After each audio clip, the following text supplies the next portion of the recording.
Good evening, ladies and gentlemen. I have a great honor to welcome you in the Museum of History of the Polish Jews. And my name is Jolanta Żyndul.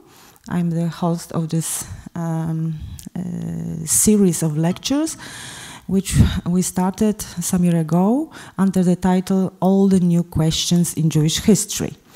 And we invite outstanding scholars from all over the world to answer quite simple but very important questions about Jewish history. And today's question is, as you see, how the Hebrew language come back to being a mother tongue.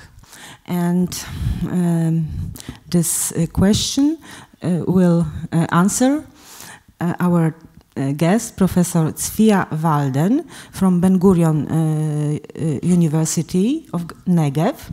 She's a psycholinguist, and she had a great experience in teaching Hebrew and in researching the development of Hebrew language.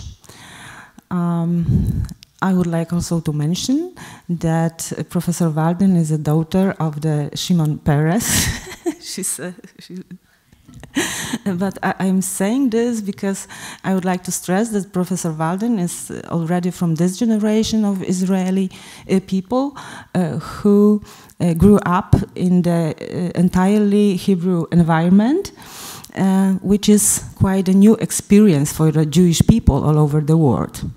Please, the floor is yours. So, Erev Tov, Dobre Vietro. I'm trying my Polish accent. So, first thing, I would like to thank the POLIN Museum. And I would like to thank the museum for three different reasons. The first one, for being there. Because had there not been the POLIN Museum, we wouldn't have known a part of our history. That's extremely important. Although it is young, it is only 1,000 years old. And the language I'm going to talk about is 3,000 years old. But still, it is extremely important. So this is the first reason I'd like to thank the museum, just for existing. The second reason I'd like to thank the museum is for inviting me.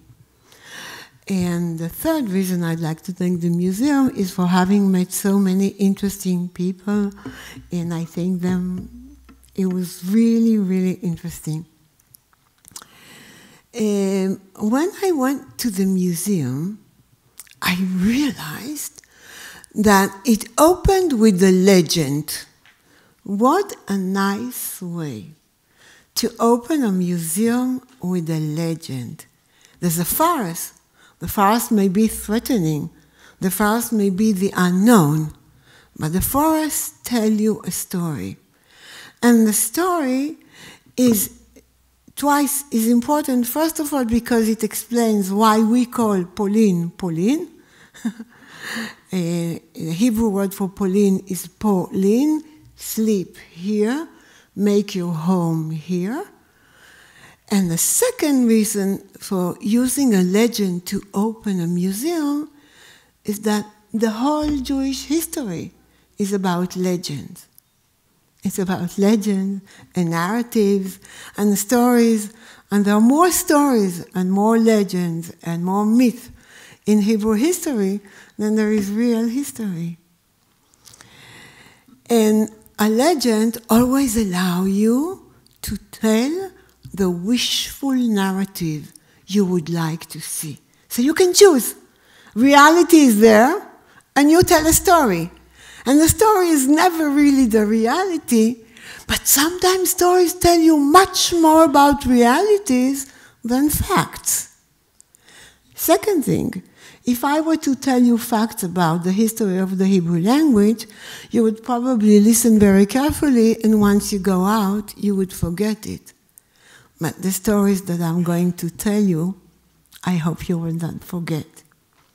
So I'm going to share with you 3 stories, and before we move to the stories, I would like to explain the topic of my talk. There is something really unique about the Hebrew language that has never happened in any other language in the world.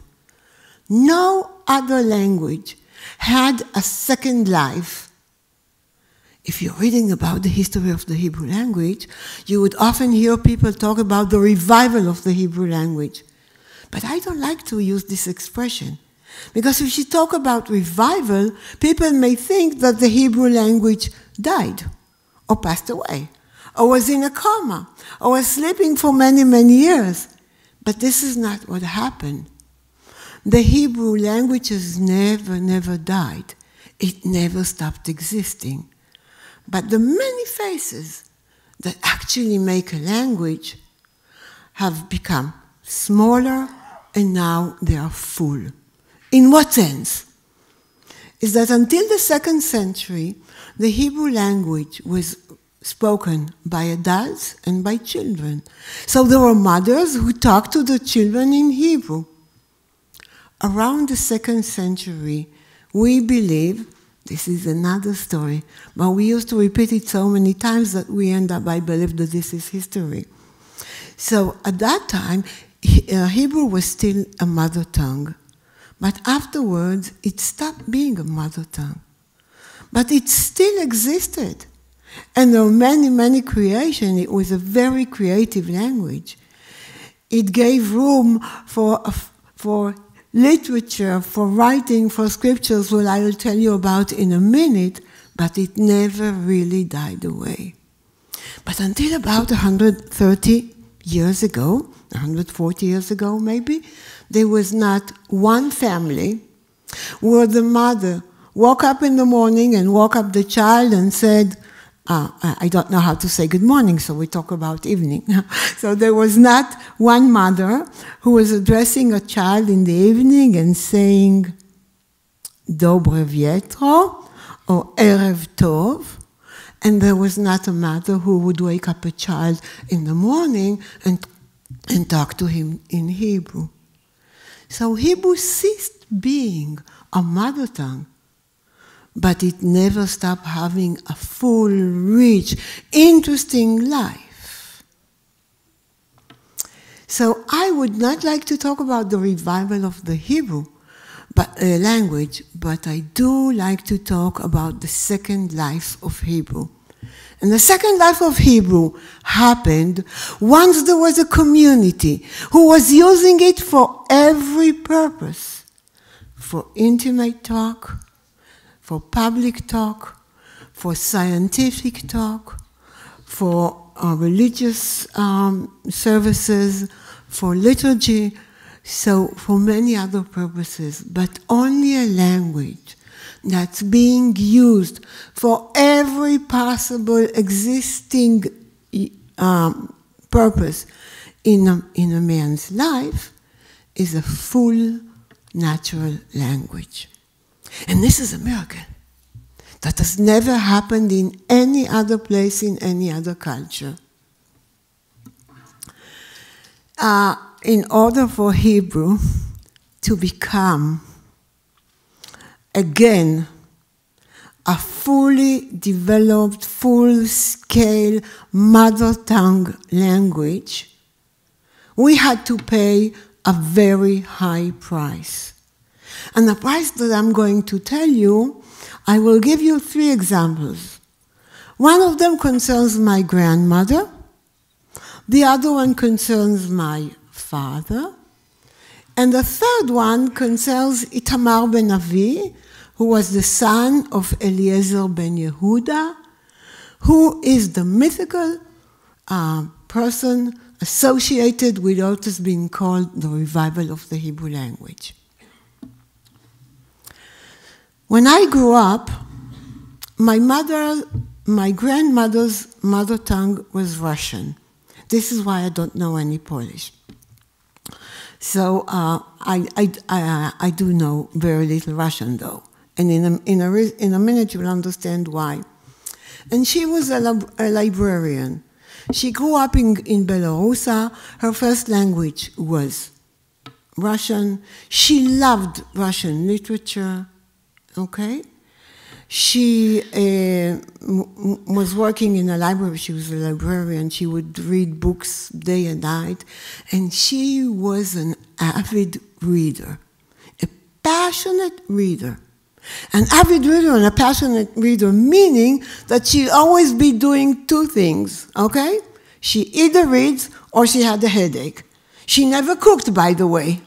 Never cooked. If people talk to me about the grandmother's cuisine, mine is none. It doesn't exist. But her cuisine was a book. So she'd always be reading a book, and when I came to visit her, throughout the house, there were books open. A book here and a book there and a book here and a book there. And all of them went open as if she was in the middle of reading all of them, which is just my case, right? I read 5 books at the same time. I guess many people do that. They read a few books simultaneously, right? They put them next to the bedroom, to the bed. Some of them they read today, some of them they read tomorrow, some of them they will never read, but at least they bought them and they're next to their bed. So she had books all over. And I used to look up the books and to look the pages and to see. And we would visit her every Saturday for lunch.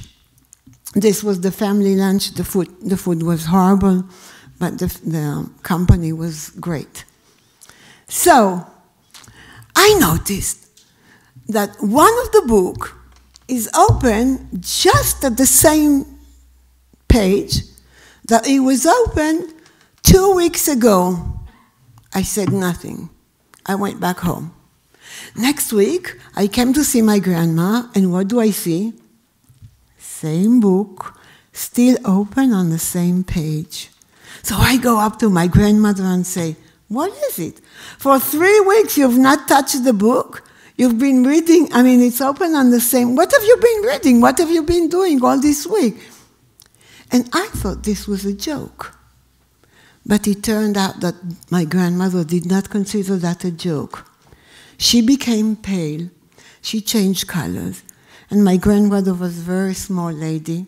My grandfather, we're talking about my paternal grandmother and my paternal grandfather. She's a very small lady, not very good looking. And my grandfather was a tall man, very good looking, very handsome.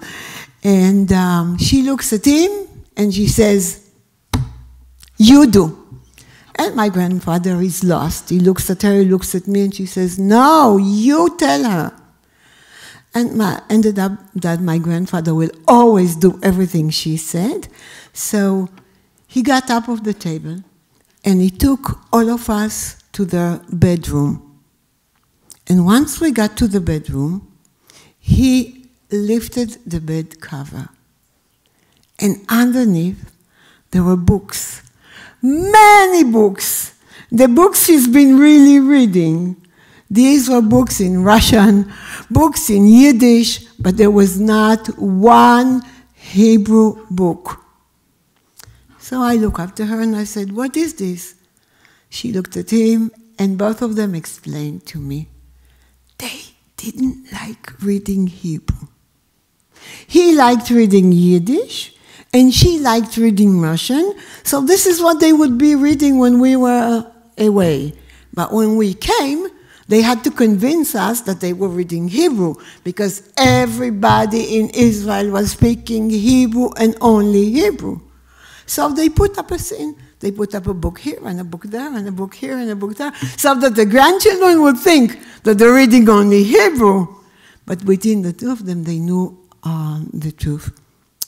This is to tell you that at the time, Hebrew was in the process of becoming a mother tongue a second time.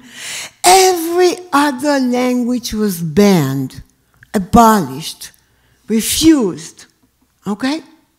People would not talk any other language outside. If there was a theater, the theater was only in Hebrew. They would not let Yiddish theater play in Israel, in the state of Israel, when you come to think of it, okay? There is a famous story about a mother who wrote a beautiful, and she was with her daughter on the bus. I met the daughter. I never met the mother. And the daughter told me that she remembered her childhood being on the bus with her mother. Her mother would talk to her in Yiddish, and everybody all around would say, shh, shh, shh, only Hebrew. All over there were slogans. There was a big campaign. People had to find, speak Hebrew, but speak only Hebrew. To such a point that my father, who also grew in Belarus and was almost 13 years old when he came to Israel, his mother tongue was Yiddish, but he learned Hebrew rather early. I take it some of you may have heard about the wonderful network, educational network that was called Tarbut, or people call it Talmud. These were Jewish schools, started in 1917. In Russia they started, but then in Poland there were many of them. And in Talmud the kid would be studying and learning in Hebrew. But the language that was spoken at home was Yiddish. So when I grew up, I asked my father if he could speak Yiddish. And my father looked at me and said, oh no, only Hebrew. I said, well, you know, you grew up somewhere, no? I said, oh, no. I was only speaking Hebrew. One day, we're driving in the car, my mother, my father, myself, and my brother. And we're going to visit friends. This is Saturday, there are no buses in Israel. And there's a man standing there. He's wearing a three-piece suit, and he's transpiring, and he looks absolutely lost. It is clear that he doesn't know where he is going. It is clear that he's not from Israel originally because he was wearing three-piece suit, which in Israel people do not wear, definitely not on a summer day, humid, hot summer day in Tel Aviv. So my father opens the window and looks at him and says, you know, can we help you?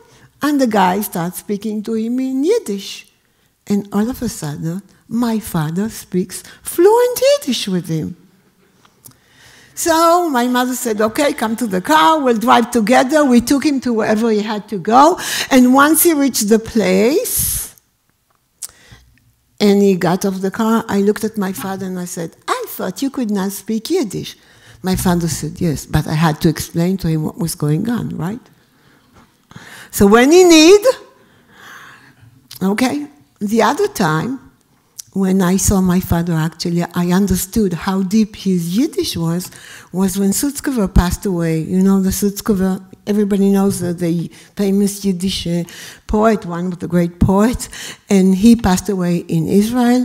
And after he passed away, we had a big ceremony, a literary ceremony, 30 days after he passed away.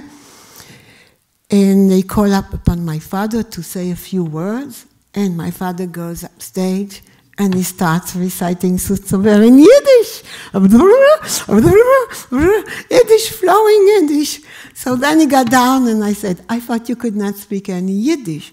And he looks at me and he said, well, Sutzkever, I'm not going to read Sutzkever in Hebrew. So although Yiddish was his mother tongue, he would never, ever admit it to me.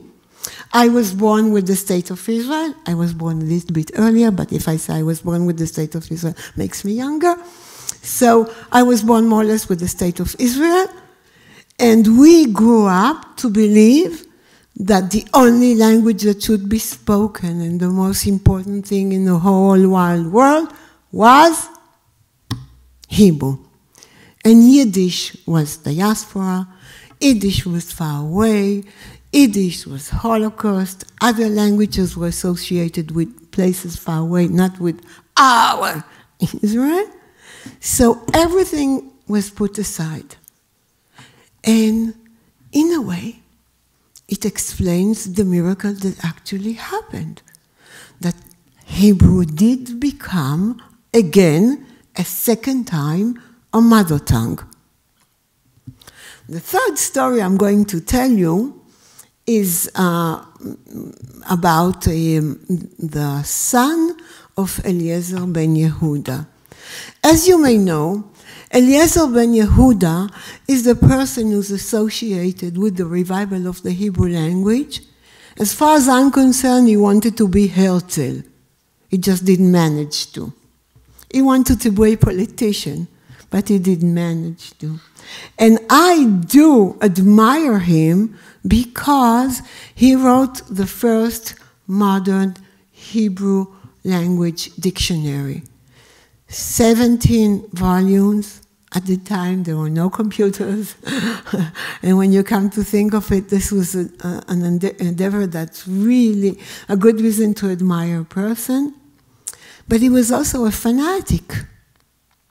He made his wife, who could not speak one word of Hebrew, bring up their only child in Hebrew. Now, when you come to think of it, right? She could hardly say a few words in Hebrew. And they had a child, and he said, he will be the first native speaker of Hebrew. And that, by the way, this is what people call him. It worked out.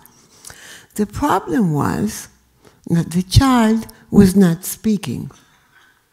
He turned 2 years old, he would not say a word. He turned 3 years old, he would still not say a word. Because his father wouldn't let the mother talk to him any other language than Hebrew, and she could not speak Hebrew. One reason. Second thing, the father didn't want him to have any friends who were not speaking Hebrew because it may contaminate his Hebrew. So he had no friends, he had no other children he could play with. And at 3 years old, the child was still not saying one word. The neighbors came up to Eliezer ben Yehuda and to his wife, and they said, "What are you doing to this child? Are you sacrificing him?" And Eliezer ben Yehuda said, "Yes, yes, we are sacrificing him because we want him to become the first native speaker of Hebrew ever born."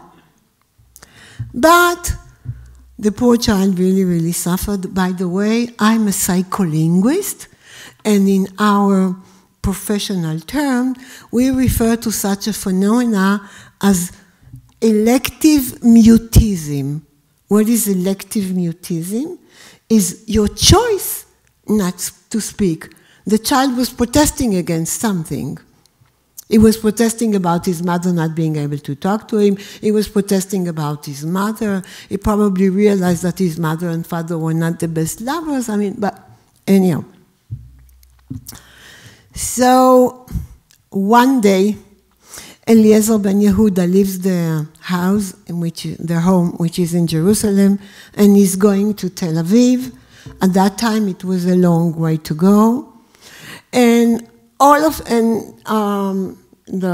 Deborah, this is the name of his first wife, Itamar's mother, remained at home alone with the child. So Eliezer ben Yehuda goes to Tel Aviv, and on his way, it starts snowing. Now, you know, here it snows, people keep on going as if nothing happened, but in Israel, when it snows, life stops. Okay, everything stopped. Certainly, nobody would go from Tel Aviv to Jerusalem the old days while it was snowing. So Eliezer ben Yehuda is frustrated, he upset, he has no choice, and he decided to go back to Jerusalem. Of course, there are no phones, there's no way for him to let his wife know, you know. If I were a man and I was going to come back before I planned to, I would let my wife know one way or the other. But Eliezer ben Yehuda did not bother. So he just came home, he opened the door, and he sees his wife holding the little child, and she is singing to him in Russian, of course, a lullaby in Russian. He was so upset, and he was so frustrated, and he just couldn't take it. So he looked at her and he said, "What did you do? You just ruined the most important experiment in Hebrew history." And the child got so frightened. He stood up and he said, enough. Enough, don't do that. And all of a sudden, he was speaking Hebrew. So this is how the child uttered his first Hebrew words, looking at his father and saying, enough is enough. Of course, whether the story is true or not is absolutely not relevant. I mean, every time I tell it, it's even better, right? But it's not relevant. What's relevant is I'm trying to explain how fanatic, how determined, how passionate, how decided people were to make Hebrew again a mother tongue and an only language, that they were willing to sacrifice everything, to deny that they could speak another language, to deny that they were reading other books, right? And not to let a mother speak to her firstborn child. So the price we paid was very, very demanding and costly. And up till now, there are many people in Israel who think that this was a mistake. I don't like to make judgments, because anyhow, even if we make judgments about the past, it won't change the past. This is the first thing. Second thing is that the fact is that Hebrew has done what no other language in the whole wide world ever managed to do. So it's an achievement, and achievements usually cost. And the third reason is that I consider that, I mean, when you're talking about history, and we're talking about 3,000 years of history of the Hebrew language, 100 years of history is just nothing.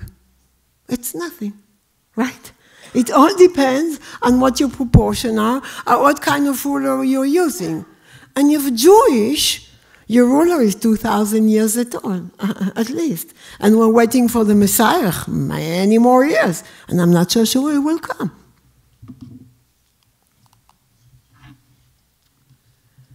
So I will try to offer an explanation as to how and why Hebrew managed to do what no other language in the world succeeded to do.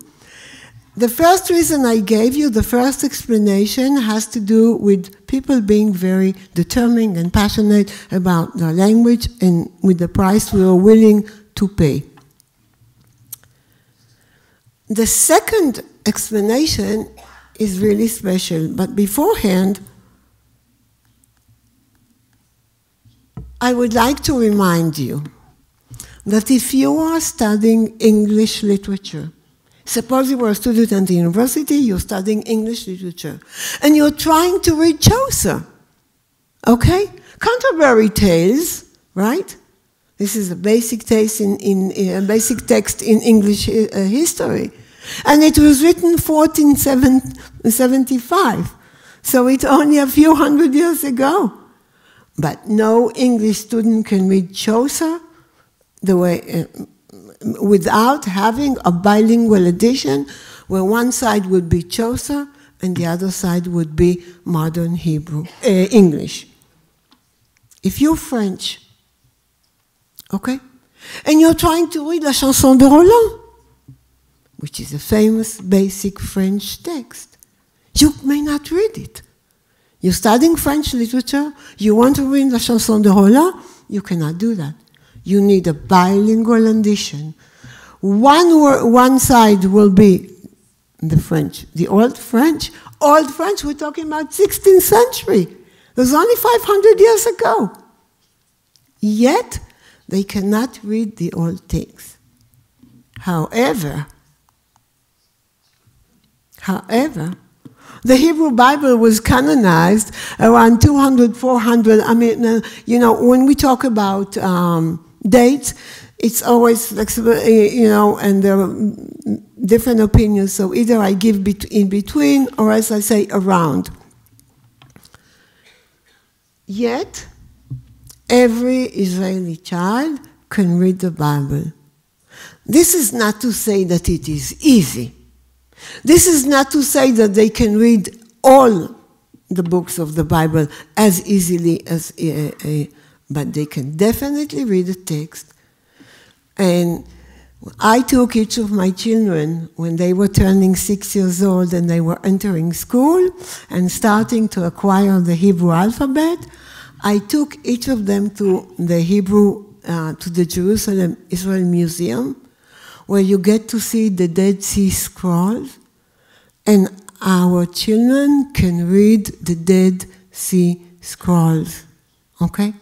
The Dead Sea Scrolls are dated 3rd century BC, before Christ, okay? And still the children may read it. And in a minute, I'll give you an explanation. They may not read so easily later texts, but in a minute I will explain to you why. So my claim is the following. Something happened in the history of the Hebrew language that made it possible for it to get a second life. And what is it? One thing that's very special is the Hebrew alphabet. You know that Hebrew uses an alphabet that's not being shared by any other language. Only Hebrew is written in the Hebrew alphabet. And it is an alphabet that's far away from being phonetic, in the sense that if you don't speak Hebrew and you see Hebrew names or Hebrew subtitles or anything, and if you don't speak Hebrew, you cannot read it. Because it's a Semitic language that has consonants, it does not have the vowels, and it's not a linear writing. So it is the best choice, the worst choice, to use the Hebrew alphabet to write anything phonetically. It's a very bad choice. However, throughout the history of the Jewish people, the Jewish people took the Hebrew alphabet as if it was a mobile homeland. They would travel everywhere with their alphabet. And hence, we see a phenomenon that does not exist in any other language in the world, once again. And this phenomena is called the Jewish languages. There are about 30 Jewish languages. And Jewish languages are created in the following way. Suppose you were living in Germany. You'll be speaking German, but German doesn't have all the words that we need for Jewish ritual. It doesn't have a word for Shabbat. It doesn't have a word for Gan Eden. It doesn't. So even Karabal is a Hebrew, basically Hebrew word. So what Jews did is they took the German language and they injected to the German language about 15% of vocabulary. Usually has to do with Jewish rituals, but not only. The language that was created from the combination of German and Hebrew together was written in Hebrew alphabet, and all of you know that this is Yiddish. Okay, what is Yiddish? Is you take German base, you add ganev is not a word for for Hebrew vocabulary, for ritual, for Jewish ritual, but Yiddish was created that way. The Jewish people who were living in Spain, they were speaking Spanish over there. Once again, they took Spanish, they injected Hebrew vocabulary. The result was coded in Hebrew language, and this is what we call Ladino. In North Africa, Jewish people were speaking Arabic. They took the Arabic language, they injected Jewish important words to Jewish life. The combination was written in Hebrew alphabet. So the Jewish languages made Hebrew alphabet present everywhere in everyday life of Jewish people, because they would be speaking outside the language of the country, and at home they would be speaking the Jewish language. And the Jewish language was always being written in the Jewish alphabet. This is why I describe the Jewish alphabet as a mobile homeland, because people would take it with them wherever they went and would use it for the local language. Another interesting phenomena was that people were praying. And when they were praying, they were using a prayer book, the Siddur. The Siddur was written in Hebrew, and many people could read the prayers, yet they would not understand what they were reading. They would recite it, they would repeat it, they could use the written form in Hebrew letters to recall it, but they would not necessarily understand the language. Okay? So we get a people that, on the one hand, there are people who use the alphabet to write, but they don't speak the language. On the other hand, there are people who are speaking Hebrew and praying using Hebrew, yet they cannot write it. So you get a most unusual combination of people who on the one hand read the language that they cannot write, and on the other hand, people who are writing a language that they cannot speak or understand. However, the Hebrew alphabet was there. It never got extinct. It never disappeared. It was always there. Okay? So now you get a history of a language where people keep reading the texts again and again, and the language is there. Even if they don't understand it, they read it again and again. So now I will explain another phenomena that has to do with language.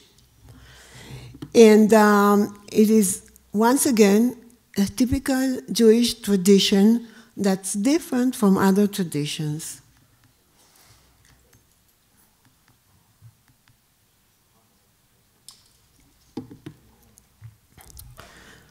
The way the Hebrew writings are organized, of course I'm simplifying things very much, is that we have the Bible. The Bible is 24 books, and the vocabulary is not very, very big. All in all, our Hebrew Bible has 8,000 entries.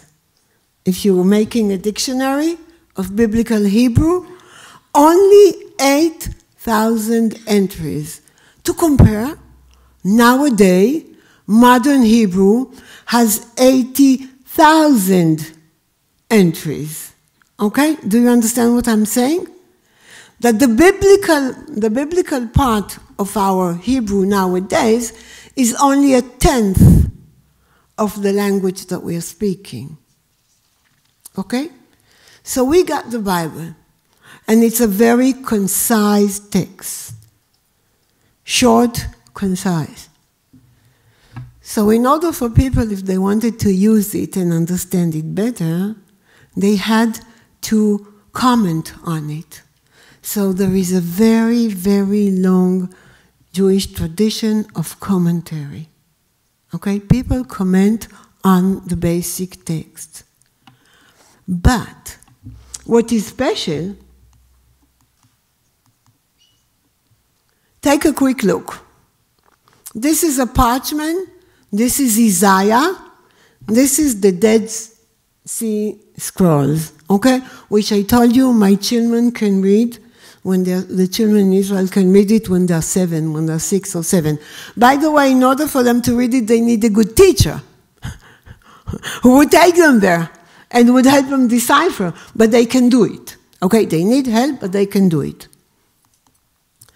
This is the oldest full Bible that we ever found. It was found in Haleb. It's in Aleppo, you know, it's an important place nowadays, unfortunately, for other kinds of news. But this is called the Keter, the crown, and it's a Bible in 3 columns, okay? And this is the Talmud, okay, Gemara. Now take a look and you'll see something fascinating. You see that the texts are not side to side, but they surround the basic text. Here is the basic text. Then there is commentary about the basic text. Then there is further commentary much later. This is Rashi. Okay? And then there is further commentary. So this commentary relates to all the previous text. This commentary relates to the first text. Rashi relates to previous text. So the way our tradition organized our writings was that whenever you added a commentary, you added the layer, you did not put away or erase or avoid the previous texts. Do you understand what I'm saying? The texts are layered. There is always one text and on top of it another text and on top of it another text, but they're all together on the same page. So you're reading centuries of commentaries on one page. And you'll be moving slowly, slowly. If you read a page a day, it will take you 7 years to read it. Okay?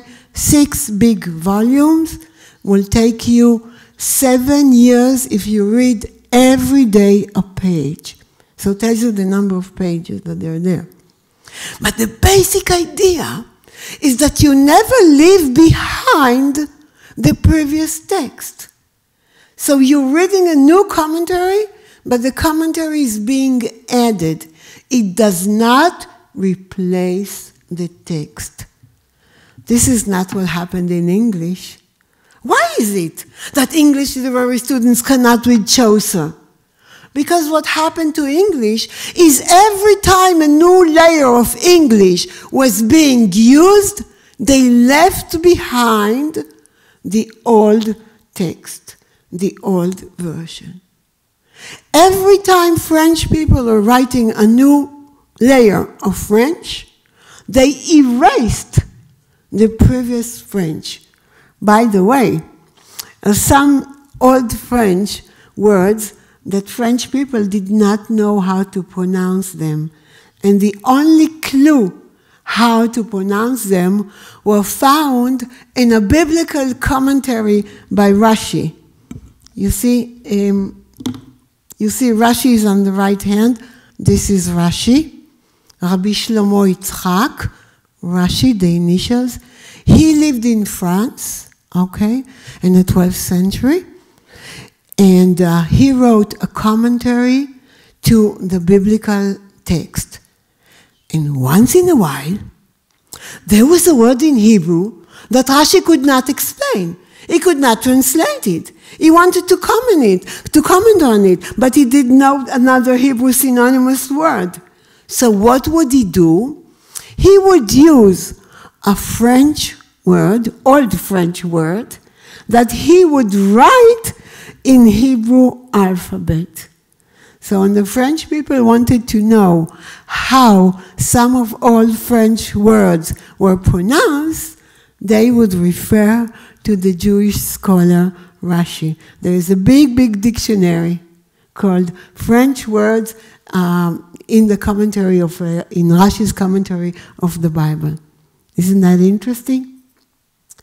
So a tradition that is always accumulating, is always additive, always takes in the old and adds the new, but does not replace the old text by the new one. Do you see what happens? So this is why a big part of the vocabulary was not lost. This is why people got the idea that there is no one interpretation, because there will be a few commentaries on the same page from different centuries. This is a picture that I shot in the Jewish Museum in Berlin. And they actually turn the pages, and you can see how each new layer is being added to the old one. Unfortunately, it's not working. But now, when you come to think of all these characteristics of the Hebrew language throughout history, you will see why it is a language that has never lost its vitality, okay? Because it never buried something that came in. It kept using its alphabet, although the alphabet was not the best instrument, although it was not very proper for phonetic writing, they kept using it. They kept reading the prayer from a prayer book in Hebrew, not as some of the even Catholic people did, is that they moved from Latin to modern languages. Hebrew never did that. Hebrew kept using the language in each layer the way it was. Now, so far, I gave you a few explanations that have to do with the history of Jewish traditional learning, of Jewish ideas of studies. I gave you some ideas about the nature of the Hebrew writing. I gave you some ideas about being passionate, fanatic, determined in order to make the language a second time a mother tongue.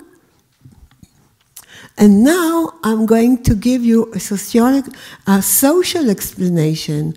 Why is it that the Hebrew language managed to become a mother tongue a second time, and no other language in the world managed to do that?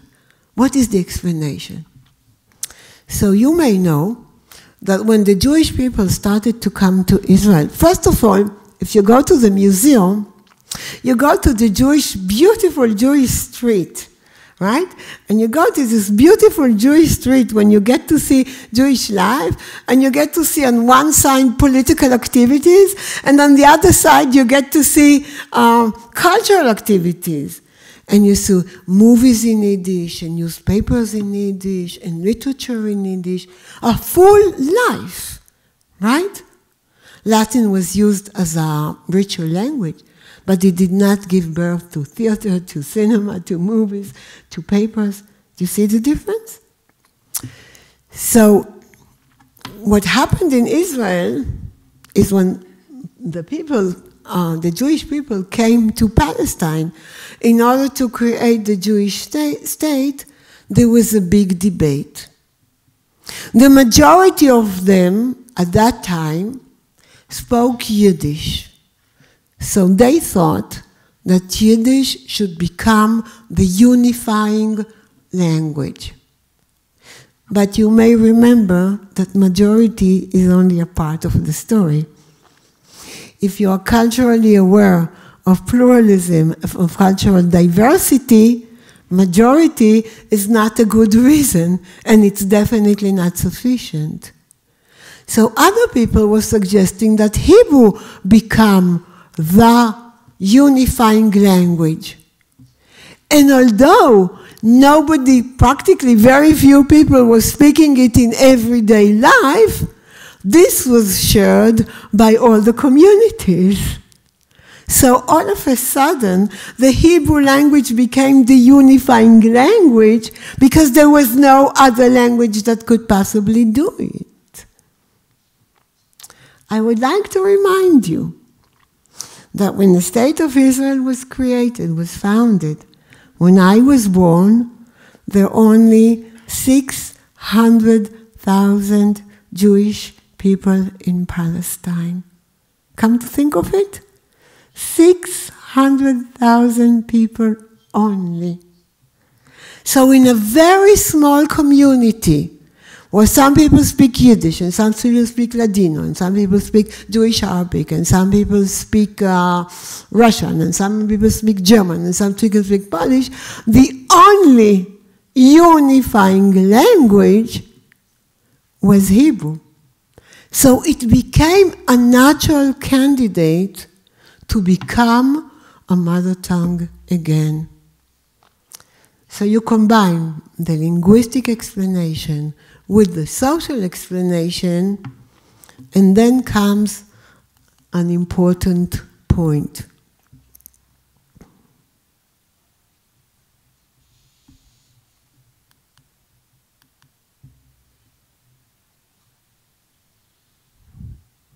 We mentioned all these issues, right? We went through it. But the one important thing that you should know is that at the time, there was a famous Israeli-Hungarian origin humorist, Ephraim Kishon. Maybe some people heard about him. He's a famous humorist and had a wonderful sense of humor. And he said, Israel is the only place in the world where the children teach the mother tongue to their mothers. And this is actually what happened.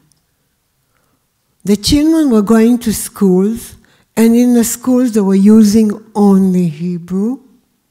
And since they were using only Hebrew, the children came back home. And even people who would not be speaking otherwise Hebrew started speaking Hebrew because they wanted to communicate with their children. Twice a year, all the Hebrew teachers would get together in 2 different places in Israel. And they would spend 3 or 4 days on a convention where each of the teachers would say the words that he is missing. So one of them would say, I miss a word for electricity. They would try to make up a word for electricity. Another biology teacher said, I need a word for flower, for sunflower. There is no word for sunflowers. Let me tell you that there were 10 competing words to name sunflower. Not interesting, right? So what happened is they would be sitting together for 3 days in the winter and in the summer, and each time they would create a new vocabulary. They would take back the vocabulary to the schools. They would teach the children the new vocabularies, and the children would go back home and teach the parents. So it went the other way, okay? Usually in normal society, the parents teach the children, but in Israel, it became the other way round. Even more important than teachers are the kindergarten teachers. The kindergarten teachers had another issue, maybe I should remind you. If you talk about today about Hebrew poetry and Hebrew literature, and you would name the classical poets of contemporary Hebrew, none of them is a native speaker of Hebrew. None of them. Isn't that interesting? None of them was born into Hebrew. All of them acquired Hebrew. And some even acquired Hebrew after puberty. And when they're reading the poetry, they have heavy accent. But still, they adopted Hebrew and they're writing poetry in Hebrew. Because they had a passive literary knowledge of the old texts. Okay?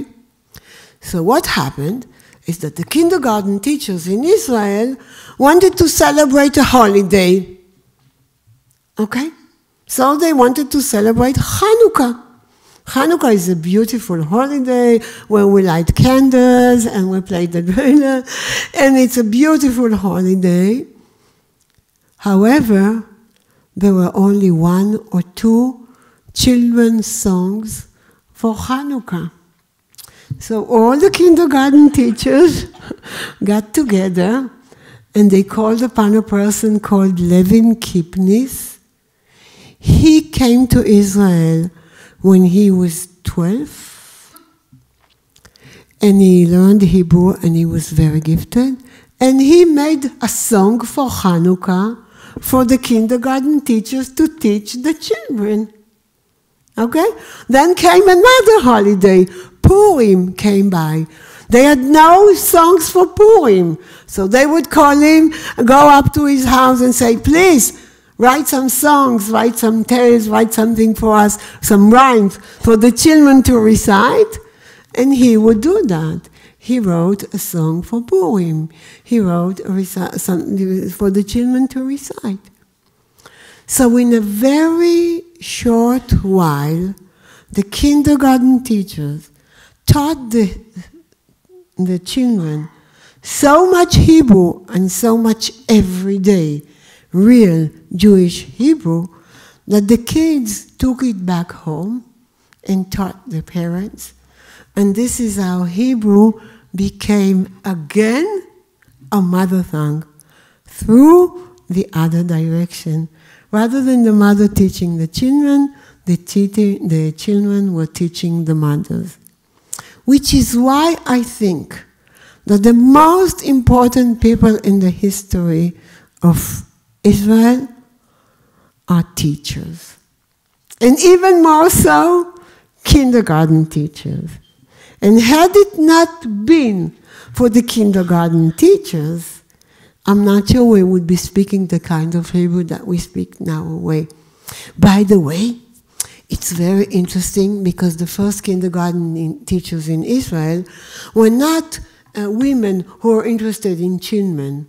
They were the best students. And the best students in the schools were sent by Rothschild to France to acquire early education in France and in Germany. And they were very young women, were not necessarily interested in early education, but they were excellent students. And they knew very little about Jewish tradition. So when they came back from Paris or from Germany to Israel, each one of them became was cooperating with the man. The man would be knowledgeable in the text. The man could pray. The man could read Hebrew fluently. And the man and the woman, and I wrote a beautiful book about the couples that actually allowed for Hebrew to become again a mother tongue. The combination of a bright young woman with a little bit elder man who had Jewish, very profound Jewish education, but was a Zionist. So of course Zionism is a different way of being Jewish, but the two of them got together and they would write every week what the kindergarten had to teach in the schools and in the kindergartens. And this is how it worked. Since the society was very small, a few families could make a difference. Since the number of Jewish people who were there was so reduced, a few persons, someone who writes in the newspaper, someone who writes stories, someone who writes stories for children, stories for youth, could make a big difference. So the combination of the social reality with the nature of Hebrew tradition of studies and learning, mainly keeping the text again and again and never giving up on any text. The fact the Jewish people were using their alphabet, which is not being used by any other language. So it was always like a secret code. The people outside could not read it because it was an alphabet that nobody knew. So this is a third reason. So if you take all these reasons together, they explain what people like to call a miracle. So this is my version of the second life of the Hebrew language and why it managed to do something that has no precedent and no parallel in human history.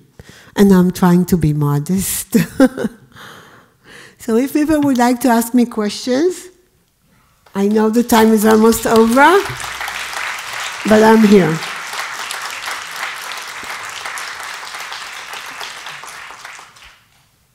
Questions? Just a really quick question about the kindergarten teachers right Who's here. speaking? Me. How? What's your Hi. name? Dariusz Bryczko. In Okay. Polish. Can you tell me at what age did the Jewish children begin to learn the Hebrew alphabet? Yeah. An excellent question. You probably all know that it's very typical of Jewish society, literacy education, right? Jewish kids, only boys though, used to go to the cheder when they were very young and used to acquire reading, but they would read the text that they did not necessarily understand. They would acquire the Hebrew alphabet, okay, at a very early age. In Israel, this was not the case. In Israel, at first, the kindergarten classes were created in order to help the children prepare for school, because if they didn't know any Hebrew, they couldn't go to school. So at the beginning, it was like a preparatory class. They would call it mechina, so that to prepare them for school. But very quickly did it become an institution for its own sake, where children, both boys and girls, acquire reading and writing and become literate in Hebrew. And the age was 5 or 4. Yeah. I know all the kindergarten, but very few were 4 years old, and most of them were 5. Okay? You're very welcome. Thank you. I have a question. I found it very, very interesting that you call it a mother tongue, because it's exactly another thing than a mother tongue. Yes. Because a mother tongue you take from your mother. Definitely. And you take it from I don't know from whom. And that's my from your ancestors, from the mothers of all earlier generations. That's the second part of my question, because normally in history, in Spain or in Greece, and very often in other places, language is used as a tool of organizing people. It's a political power. Once in Spain, for example, when the Spanish language was explained to be High Spanish, so it was a mean of political power to integrate people, to Absolutely. say these are the poor ones who are not literate, these are the people from the aristocracy who knows the language. It's with the katharevousa in Greek, we had the same. They even invented a new language. Absolutely. It was very funny because I studied Greek once and I didn't know that I'm learning katharevousa, and only a Greek friend told me what language we are You're very right. And please, so was it rather a political decision of organizing the Jewish state with the Hebrew language, or was it a religious aspect? And please don't take it as a provocation, because it's not meant as a provocation. But you have 30% of Arabic, of Palestinians, Yes, who sure. are quite far. So what is the case with this Arabic speaking at their homes, part of the society? Are they introduced to in the Hebrew language, or are they far away, or how do you organizing it? Because I have no idea. Okay. Thank you. Your remark was is very true, very right, and you may have noticed that when I began talking about Eliezer ben Yehuda, whom I admire for having created the first modern Hebrew dictionary, but as far as I'm concerned, he wanted to be a politician. He would have liked to be Herzl. By the way, in the history, it's always Eliezer ben Yehuda running after Herzl.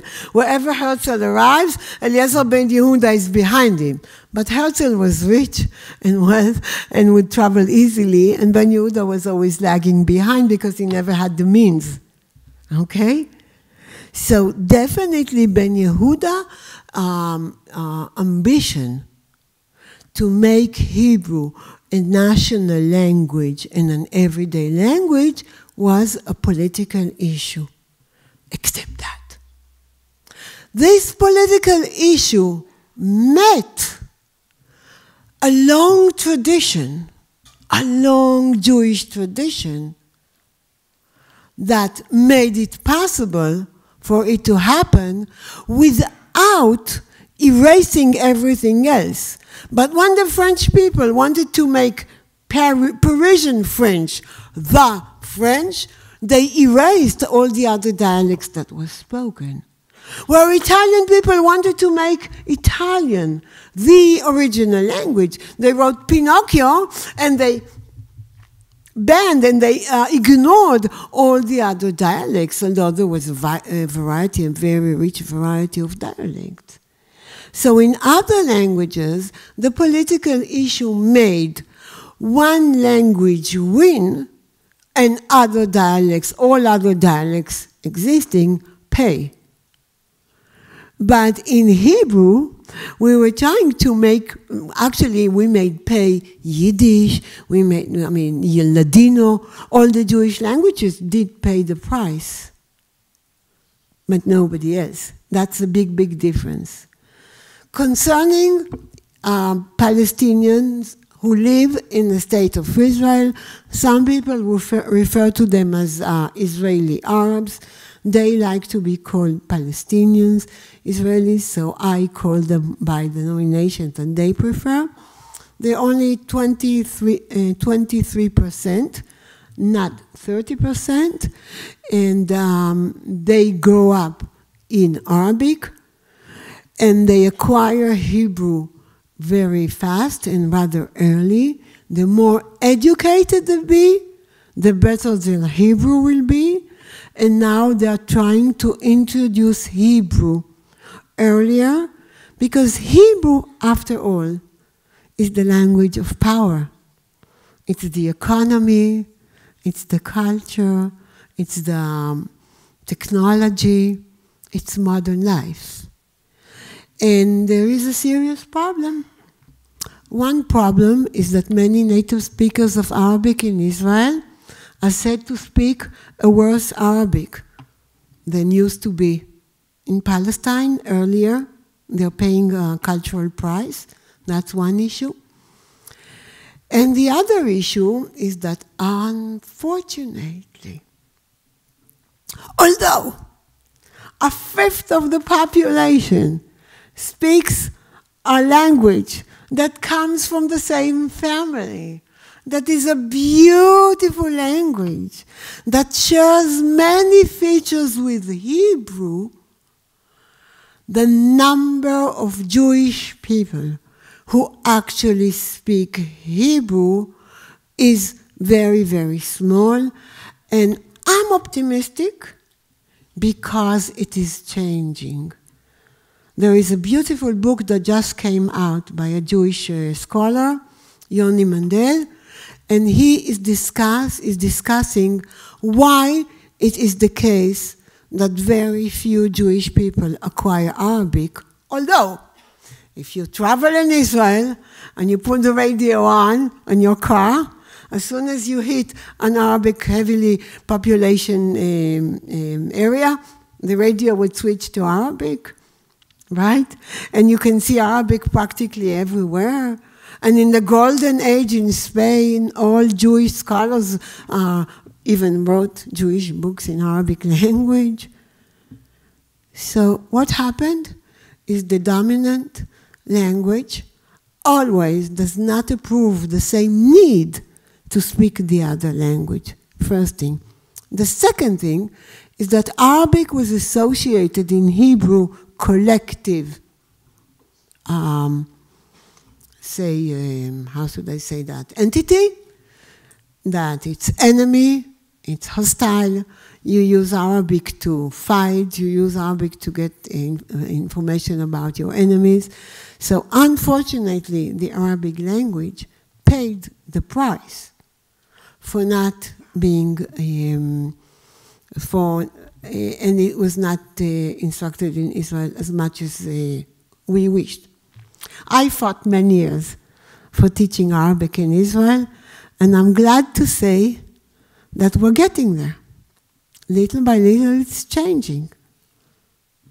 My grandchildren learn Arabic in schools. When I grew up, this was forbidden. God forbid. Oh, no. But my grandchildren learn Arabic in the schools. I read with my little children. I look at TV and I watch Sesame Street. You know what Sesame Street? So we're watching it in Arabic with my grandchildren. This was not the case when I grew up. So I'm optimistic. I'm also optimistic because Israel fought badly Yiddish. You know, the first time Jigan and Schumacher came to Israel, they would not let them perform in public theater. Nowadays, Yiddish is coming back everywhere. Okay? Ladino was left behind. Nowadays, Ladino is being picked up again under songs and music and theater. There are even Israeli movies, 2 Israeli movies in Yiddish that are being done now. There is a new Israeli movie in Ladino. So I'm optimistic, first of all, because I don't have a choice. Secondly, because it is genetic. And third, because I have proof.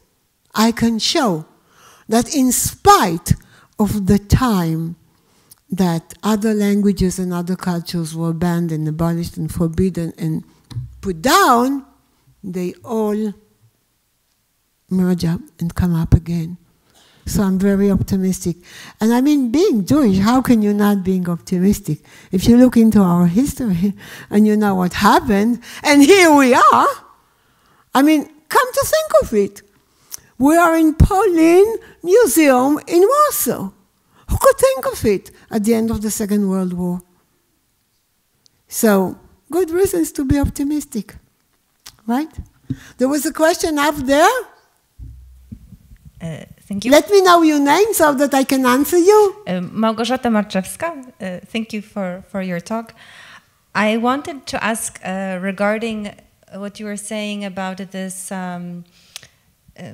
organized structure of teaching the children, because I remembered that in the 1930s, Janusz Korczak had traveled to Palestine, and he was, I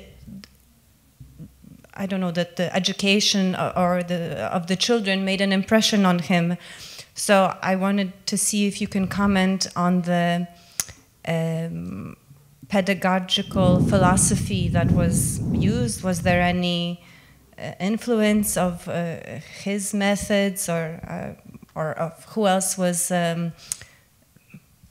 instrumental in this revival? Very good question. So I'll give you a double answers, 2 answers.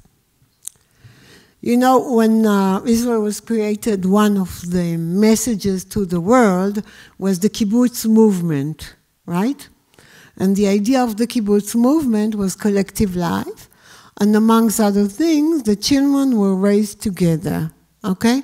I was born in a kibbutz, and all the children were raised together. The parents had their own place, and the children lived together, and the children were raised together as a community, as a children community, and the idea was the children belonged to the community and not to their own parents. Bruno Bettelheim was a famous psychologist and the most unusual person, came to Israel and ran some research about children of the kibbutz movement. And he wrote a book that's not easy to write, but very, very insightful, called Children of the Dream. And in that book he explains why there is nothing that can replace a parent or a mother and a father in order for a child to grow up normally. The book was never translated into Hebrew. Okay? When Janusz Korczak came to Israel, you know, and this is a famous story, I don't think he would ever imagine that the Hebrew word up till now to describe the best example of education is poema pedagogit, pedagogical poem. So if they ever want to talk about a school where education is the best, they would call it poema pedagogit. So up till now, Janusz Korczak in Israeli educational history is quoted as the best example of actually children ruling themselves. When I came into the museum, I saw this beautiful poster. I don't know how to pronounce it. Korolos Matyush? You know, Melech Matya Rishon, the first Matya king. I saw it here when I saw the poster. So Janusz Korczak has become an example, but unfortunately, not when he was visiting Israel, but history made justice. And you know that in history, you always have to wait in order to see the real value and the real important, you know, what is really important, what really counts is what remains, what survives.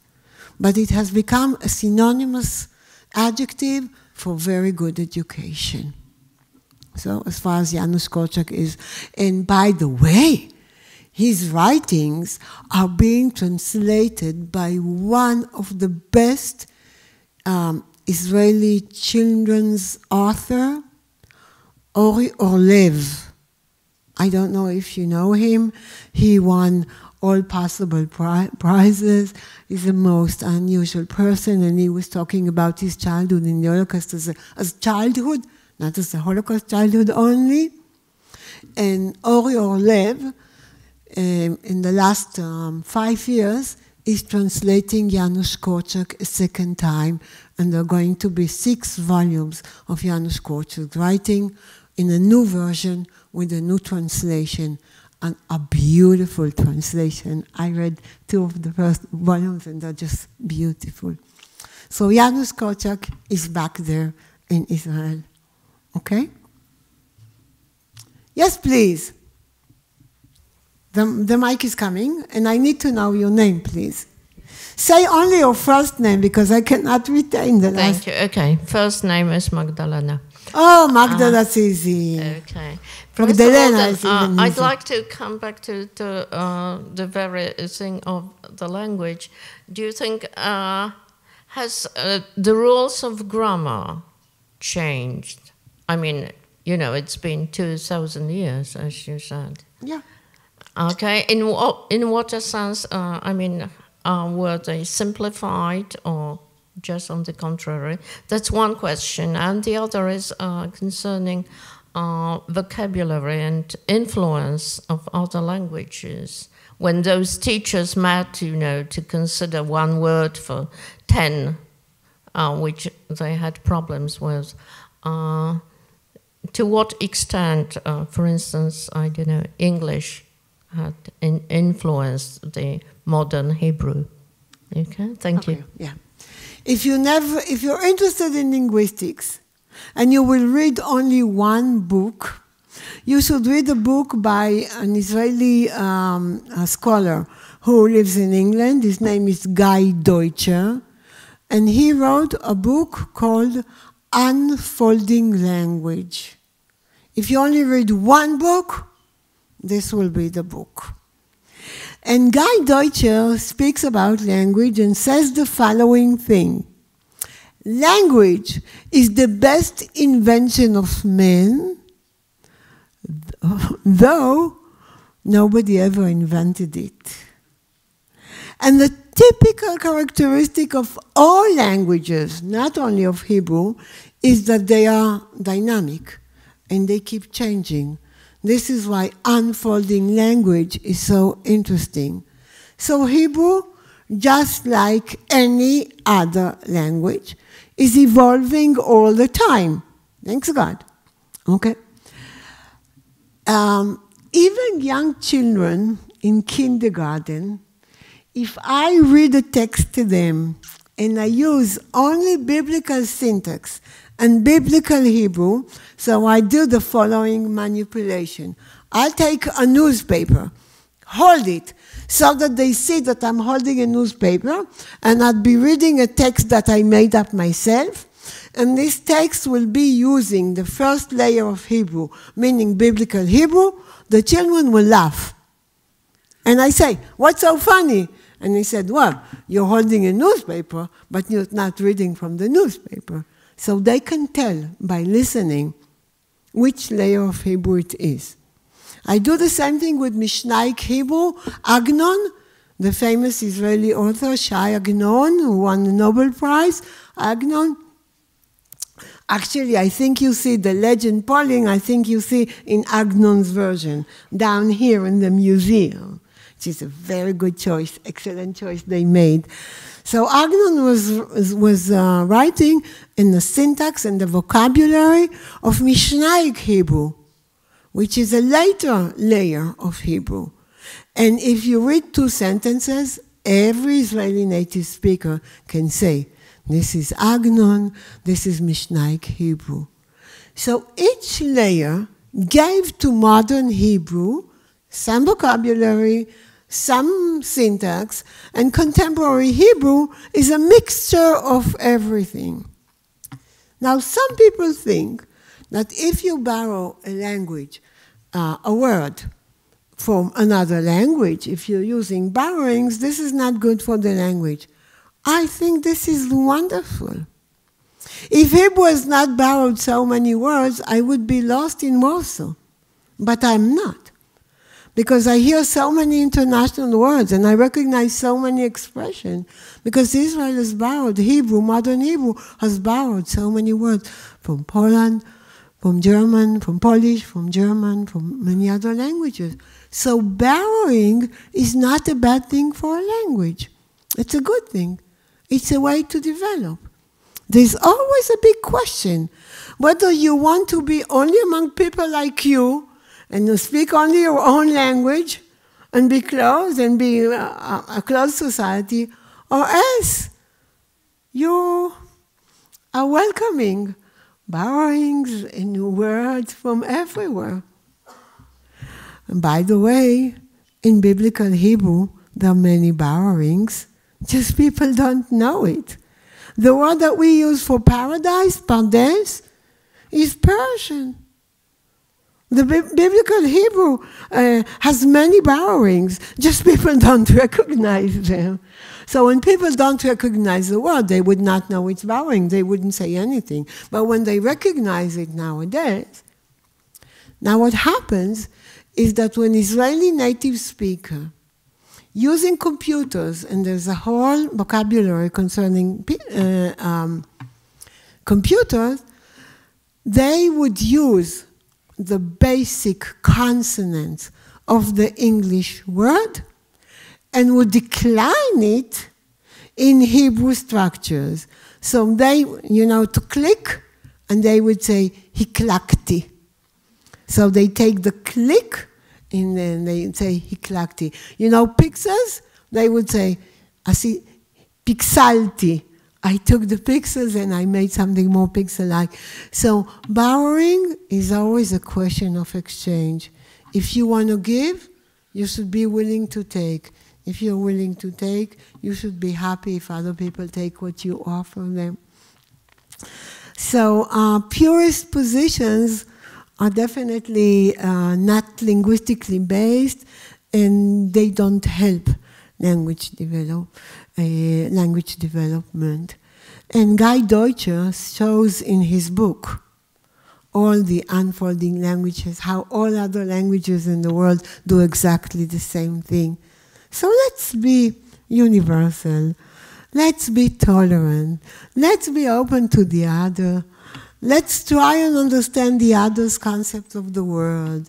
Let's try and use the language, the words, the coins, the money, everything, so that we have, I knew the word, Novishviat. What's the name of the street? Novishviat. Okay? It took me about 2 days to understand that this is what it meant, but now that I know, this is the new world. The new world is open, is welcoming, is tolerant. And it's going to be a beautiful world. We can make it a beautiful world. I told you I was optimistic. Thank you so much for listening.